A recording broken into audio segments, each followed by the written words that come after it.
रिमशा भर जाई कि मोड़ भर जाई।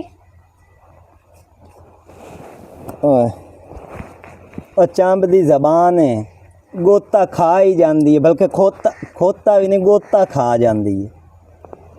हूँ दोबारा तू मैंने भर जाई सद्या ना, मैं चीर छड़साऊं तेनू।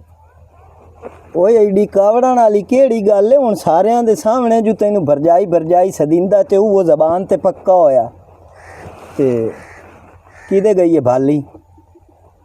ओ तो मेरे ख्याल च ना वो गई हुई है ढोराल ते ओ प्रेमी भी उदे ही वदा है ना। भाईया भी उदे ही गया होया? हाँ नाल ही है उदे।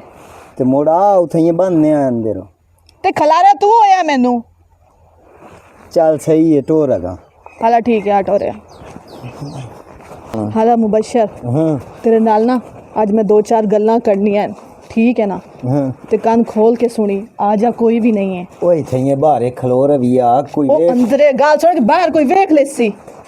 हाला गल ये है कि मैं ना हुण तेरे भिरा तो बहुत तंग हुई बदियां, ठीक है ना? ते किसी तरीके नाल ना इस तू मेरा चुक्का पटा। किवें मैं चुक्का तेरा पटावा ओदे तू?